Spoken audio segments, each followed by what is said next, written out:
been sort of a driver of at least one stream of my research.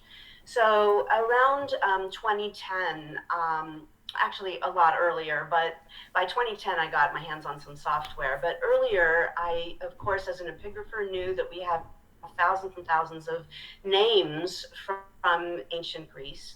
And I had become aware of network diagrams and got really fascinated with data visualization generally.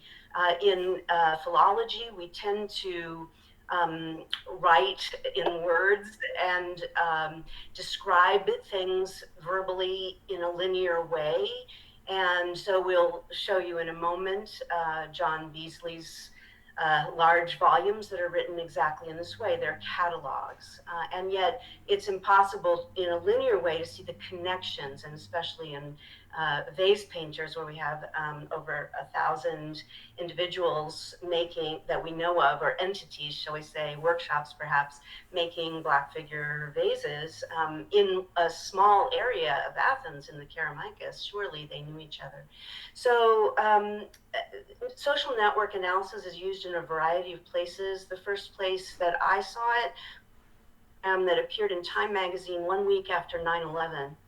And it was made from open source newspaper accounts of how the hijackers knew each other, where they went to school together, where they lived together, where they took flight lessons together. And a organizational development consultant named Valdis Krebs made this diagram, and it was a catalyst for at least the Department of Defense to be able to begin to use it in their work, and law enforcement uses it to track gangs, and health officials use it to track disease and the spread of disease and the origins of disease and so on. So there are 120 maybe different fields that use social network analysis.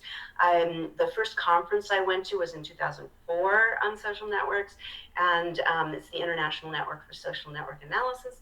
And I've continued to present there a few times on my social networks of Alexander the Great, my social network of Socrates.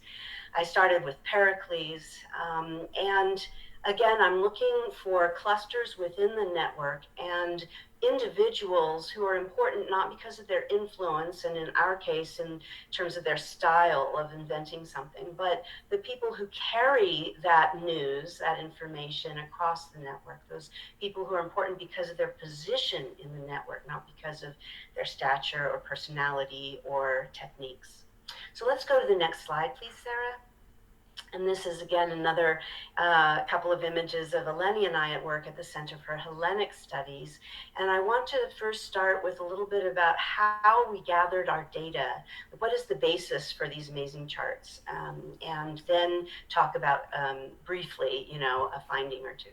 So to begin with, the next slide, we have a sample of Beasley's books.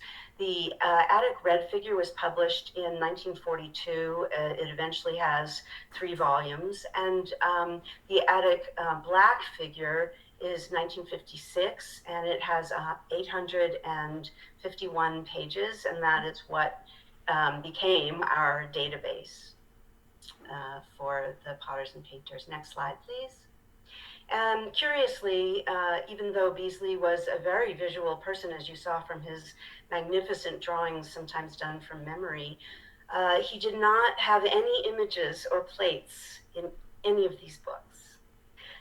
Instead, he would give the inventory number of the museum and assume that you can make your way to the Louvre to go see it. But in the meantime, what we noticed is that they didn't even have chapters or a table of contents, these books.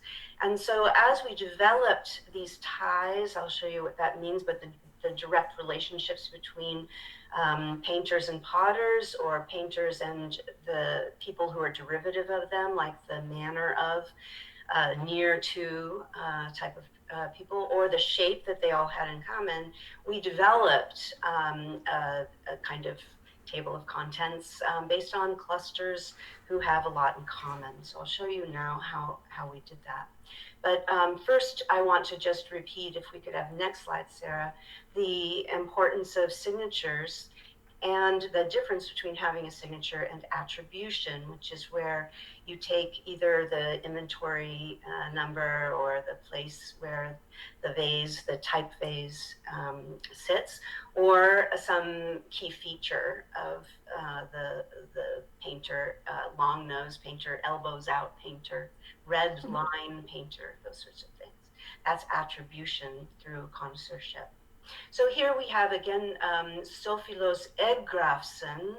So Sophilos is one of our earliest painters who autographed basically his pot, and it appears next to that column in a temple, ostensibly, with Peleus. You can see his name in vertical retrograde going down next to him. It's as if Sophilos is a character in his field, in his exhibit of myth here. So Eggrafsson, of course, to grapho, to write, to draw, to hold a stylus, to make letters. Okay, next slide. Another example of a signed vase. Here we have a potter named Nicosthenes, and if we can now get the next slide, you'll see in more detail. Next slide, sorry. There, his signature on that same vase. These vases are almost like the replica of shapes you'd find in metal, with those sort of sharp edges, the carinated shapes. They were an innovation, and they were almost like a brand name. They're very distinctive. They're like Chanel with the two C's back to back. You cannot, mistake it for anything else. So here we see Nicosthenes Epoiasen, made, and so this has been a subject of debate. Does that mean made as in making on a potter's wheel as a potter, or is it more the manufacturer, the owner of the kiln, the owner of the workshop? What does epoiasin mean? And the same thing can be said for marble inscriptions on the Athenian Acropolis or anywhere else. This epoiasin is such a broad term, but here we will use it as a potter, and that's what we do in black figure vase painting by Beasley. What is interesting is the choice of where his name appears on his vase. If we could just go back one slide to see the whole, Sarah. Up one. Okay, so it's on the belly, and it's a frieze of animals, and you have sort of lion-like flanking animals around this bovine creature. Let's go forward again to the detail. And what the artist has done is used the traditional, sort of black figure technique. You can see a black body with those incisions made with a very sharp tool, like a dental instrument, scratching after it has dried and been, fired and is ready. You then scratch into it. You can see some added red towards the neck, but you can see also added white, and it's for the, sort of forefront of the belly. It's for the tip of the genitalia, and it's for the piss in the middle, which is quite remarkable. He's trying to draw attention to his sort of, creativity, I suppose. Let's go to the next one. Nicosthenes is we think maybe more like a workshop. It's very prolific. We have lots and lots of examples that have been found all over the Mediterranean world and now are in exhibits and museums all over the world. So Nicosthenes is one of the figures who has a lot of ties to other painters and potters. So here in the middle, you can see Nicosthenes potter, and in the background, some other sort of ancillary figures that aren't directly tied to Nicosthenes. In this one, if there's a red line, that means he is connected to others, and they're sort of off screen because this is a detail. But the arrow shows you a relationship, a direct relationship between Nicosthenes potter and Lidos, the painter. And that is a nickname, Ho Lidos. It might mean something like the guy from Lydia that he might have gone by, but he does sign his works in this way. And what we're, of course, interested in is discovering collaboration between artisans. And I'll show you in more detail a little bit in a future slide. So let's go forward, please. Just a sample of Beasley. This is through Google Books, where they'll show you just the snippets where a painter, where a phrase appears in a book. So page 443 of the Black Figure volume, we see in Bologna a pot that's by the Red Line painter, and I'm going to do a little demo of the Red Line painter now.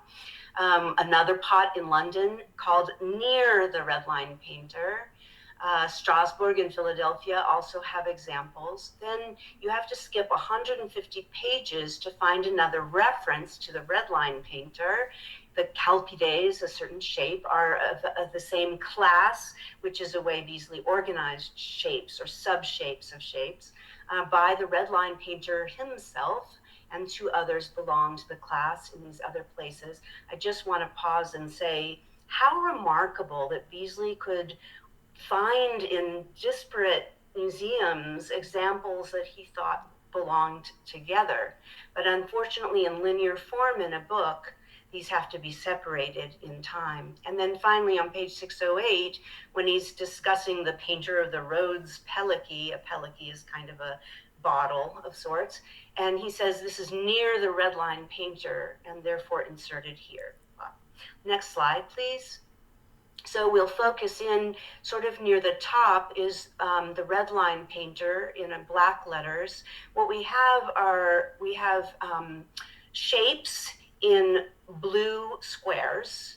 We have individual potters or painters or artists in circles, open circles if they're by attribution, and dark circles if they have a name from their own signatures. And then we have groups of potters, according to Beasley's categories, people who are of a workshop or belong together for a reason, like in yellow diamonds, the Liagros group that you can see there. So here we have at the top, Red Line painter. To the right of him is a line connecting him to the manner of the Red Line painter, which we just saw in the text. And to the left is Near the Red Line painter. And then the Rhodes Pelicky, if you look at the Red Line painter and there's a line north kind of going off screen at 11 o'clock, that would have connected to the Rhodes Pelicky.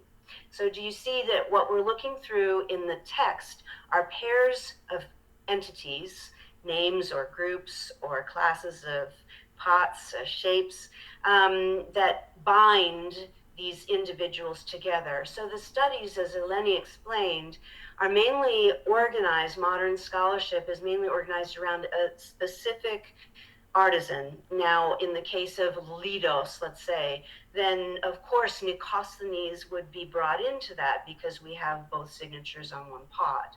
But primarily they are interested in trying to understand more and more the unique identifiers of this potter and his career from his earliest works to his latest works, whereas we're trying to use those solid foundations of the studies of individual artists and connect them and see how ideas might have flowed through the network. So let's go to the next slide, please. Our first prototype was based on a kind of collection of these pairs that was already done. In 2004, Robin Osborne experimented with data visualization to try to understand the workshops and the relationships between potters. So on the left is a wire diagram, and these have been used in archaeology and in art history for a very long time. I studied one by Virginia Grace from 1935, looking at Rhodian stamped amphora handles. So this isn't necessarily innovative, but what it does show in a way that Beasley's book in linear fashion cannot are the various collaborations, in this case in early red figure. So to translate that, what I do is I take a spreadsheet and I have 2 columns and I go step by step through the chart in this case, but through the text in our case, looking for relationships. So at the very top, I know it's very small to see, but in Osborne's diagram, you can see first another painter who I left out, and then Nicosthenes painter with a line drawn to the right, to the furthest right column, to Nicosthenes' potter. The next one you can see is group of Louvre F125, also to the Nicosthenes potter. Thank you. And then the next one down, akin to group E, which is named after Ezekias, and it goes across to Endocades potter. But Endocades potter is also, it has little lines going down to Cyax and down to Helinos and Cyax across, because he's trying to show who worked with whom, right? But as you go down, let's go to the left column, the Hyskilos potter, the first one on the left column. You can see pretty clearly four, arrows basically going to the middle column. But then from, from the bottom fourth one, there are two vertical lines that go all the way down. You follow them down, that's exactly, down there all the way, and then going out to the left again. So it's not easy to see. The point generally is given very well. It comes across well that people are working with each other. So I just translated basically all of those lines, looking for the connections. And if we go to the next slide, please. Good. This is what I get. Okay. So what we have then is a visualization of the two columns. And what we have in the middle, if you can go to the next slide, it's a chain that has 32 entities in it from left to right that connect, that are contemporaries, right? So this is a community. And within this, what I've done is I've coded potters and painters, right? So the blue nodes are potters and the red nodes are painters. So if you look at Altos in the middle or Epictetus, you can see that they're more important nodes because they collaborate with so many potters. It's kind of interesting here. Why would you change potters if you're happy with the one you have? It's like changing a doctor. Like, why would you change doctors? So we wonder about these things, these relationships, these, that might be strong in one moment of your life and fade in another, and they move to other circles, basically. So we can see some major figures, if you're familiar with, the best of the Greek vase painters that you would get in an art history class. You see from the left, the Endocades potter, the Epictetus, Nicosthenes potter, Altos, Euphronios. These are major, major figures who are the backbone of a pretty strong community. If we could go to the next slide.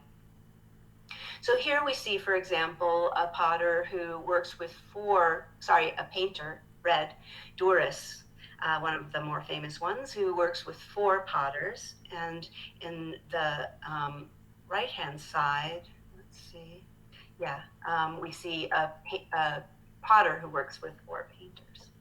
So this was a proof of concept, as we like to say. We have about 80 entities in here with lots of ties, very interesting. And we thought, okay, now instead of using a wire diagram, let's really try to do it the way Osborne did it, from text.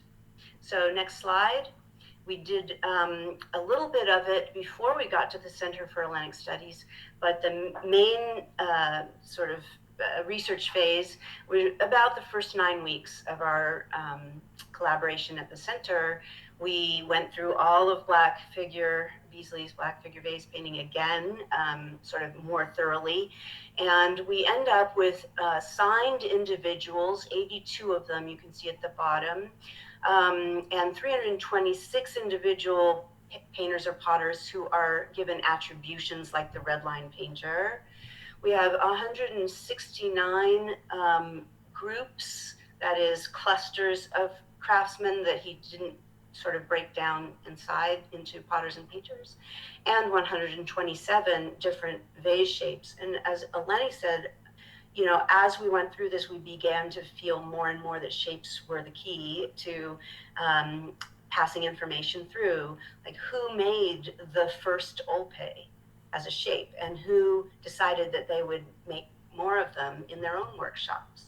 I also began to feel that the kiln openings were a major event.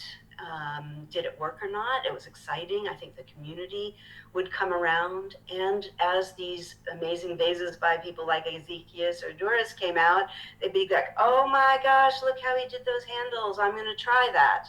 And so we talk about it in social network terms as contagion, this notion that someone starts something and it catches on. In modern social media terms, which is not social networks, social medias travel on social networks, right? But in social media terms, we'd say it goes viral. All right. Let's go to the next slide, please. And here I wanted just to show you the sort of pathways that we like to study. We're still sort of in the beginning of this phase, but I hope you can see that it's blinking a bit. It's moving through pathways from Lidos to the Nicosthenes Potter's workshop. Also, we're showing passages from Nearchos and Amasis and Ezekias, and these are sometimes indirect, that is, they're not one degree of separation, but 2 degrees of separation, and sometimes through shape.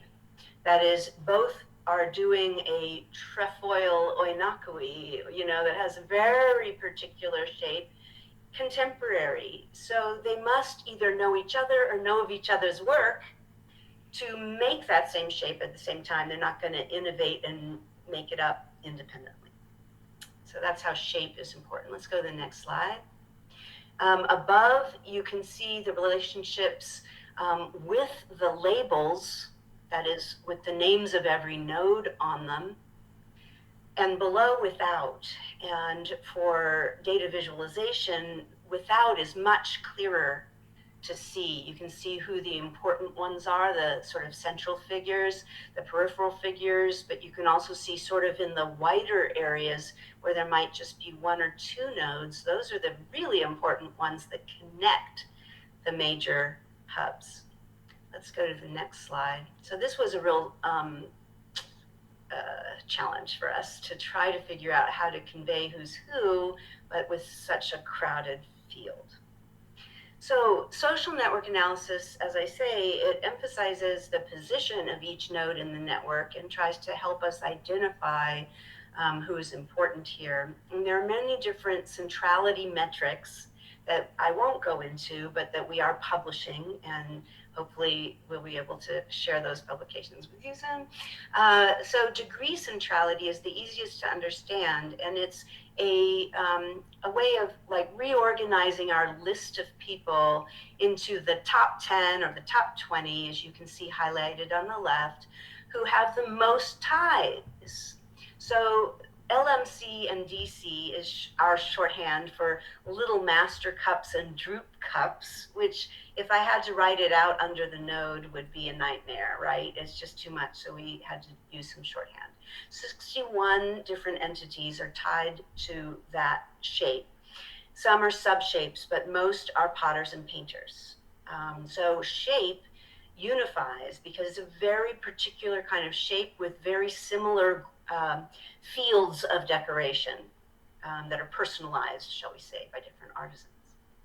So 61 ties to that one shape. And next is another shape, the amphi and hydraic painters, and oinakoi, and Panaprise and Cap. And Leagos group are the first group or cluster of artists rather than shapes that have the most ties. Number 8, basically, on the left. So 25 different entities, different nodes hook into the Leagos group.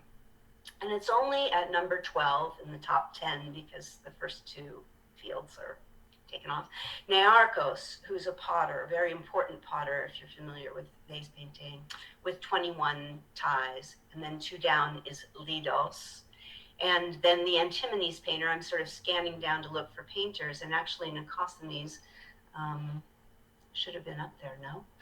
I don't know. At any rate, these 10 are lit up, and if you look on the right, you can see red lines with a major hub.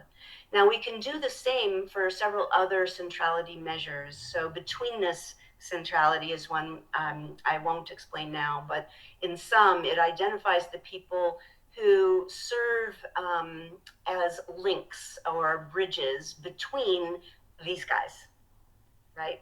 So they don't necessarily have a lot of ties, but they're tied in very important ways to get you from one to the next.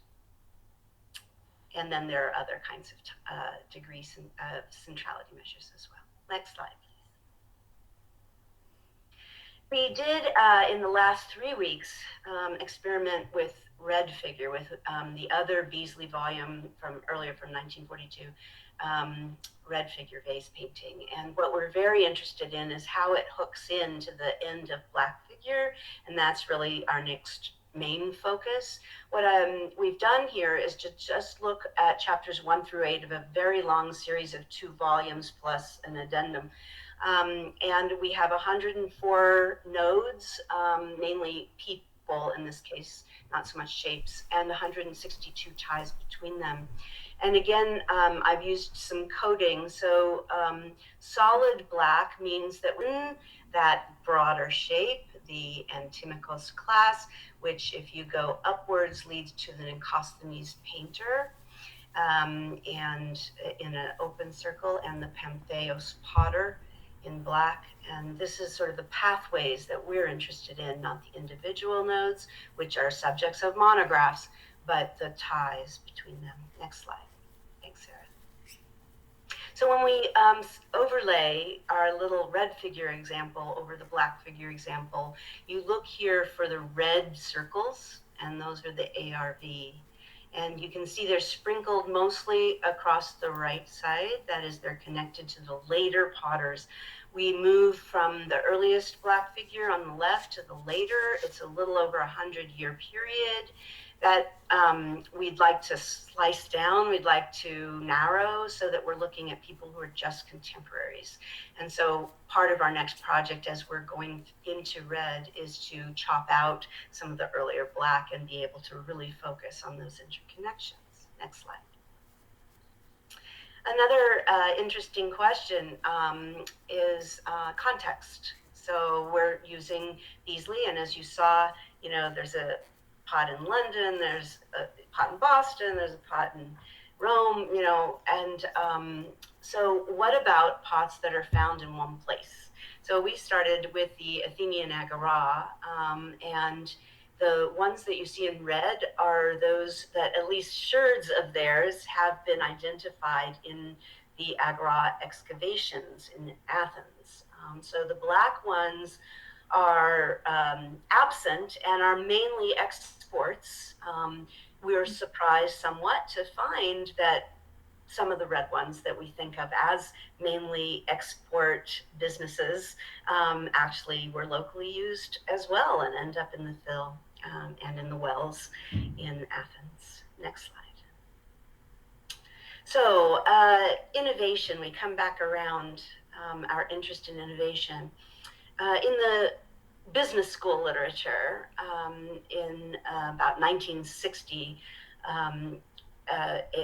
this curve was produced that shows how, you know, someone makes an innovation like the trefoil oinakoi, the 3-lipped, you know, sort of curvy lipped oil vessel, and it catches on. But early, the innovators might just be 2.5%.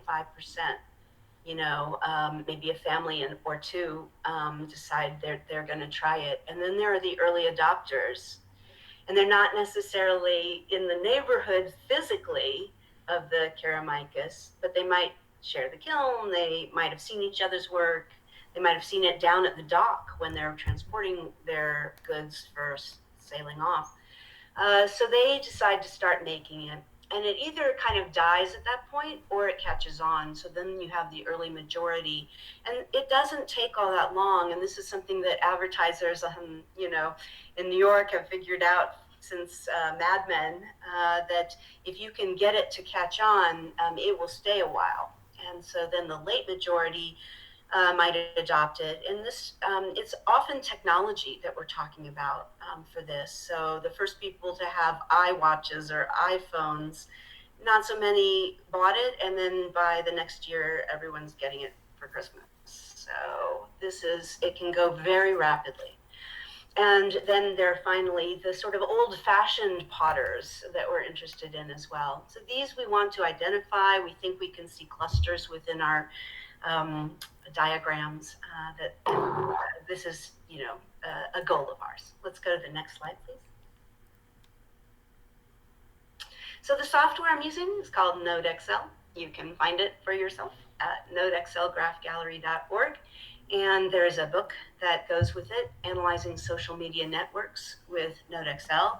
The software is designed to import or a fire hose from Facebook or Twitter to analyze for social networks. But I adapted the technology to make it work for ancient Athens and Athenian potters. So with that, next slide, Eleni and I are going to entertain your comments and questions.